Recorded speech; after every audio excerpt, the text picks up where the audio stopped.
All right, 16 minutes after the hour. Some Muslim Americans are taking issue with our next guest after he made comments in response to a Homeland Security report about right-wing extremism that went after veterans and no one else. Congressman Peter King, ranking Republican member of the Homeland Security Committee, he joins us live this morning. Good morning to you, Congressman. Good morning. All right, so here was the quote that you made last week on another broadcast. You said that sweeping generalizations about Muslims and mosques have no serious place in national security discourse. And no, that's the critic of what you're saying. That was the critic. But basically what you said is what?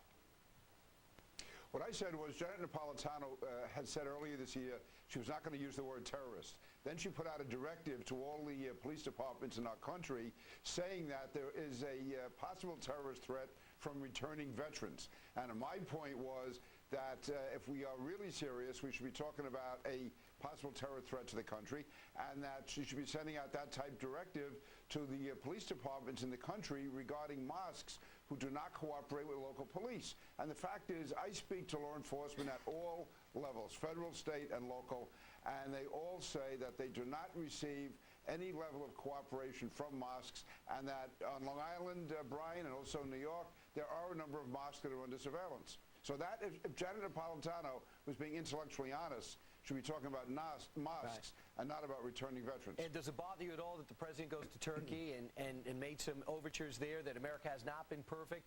But what about turning around to Turkey and other Muslim countries and saying, you haven't really helped us out at all? What about the terrorists amongst you?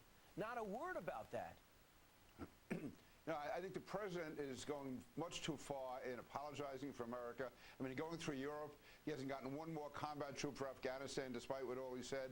And you talk about a country like Turkey, which in some ways is a good ally, but in other ways also is very theocratic and is not the type of government that we would want to emulate. So, no, I think the president is going too far in accommodating or attempting to appease certain Muslim elements. Listen, countries like Jordan and Morocco, these are strong allies of the United States. We can work with Turkey, but we shouldn't be so obsequious and so backing away from our own strength as a nation.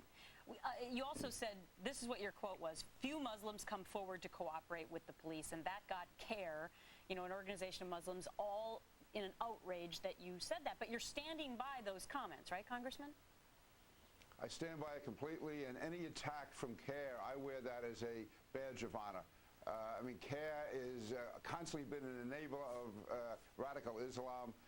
And again, I look at, Brian, there's a mosque right on Long Island in Westbury, which several years ago, the top officials in that mosque, after 9/11, said that the World Trade Center could well have been attacked by the FBI and the CIA and Jews rather than Al-Qaeda. And to your credit, Congressman King, you're the only one who calls them out on it. For some reason, everyone's scared to death of pointing out our enemies' hatred towards us. Congressman Peter King, thanks. Brian, thank you.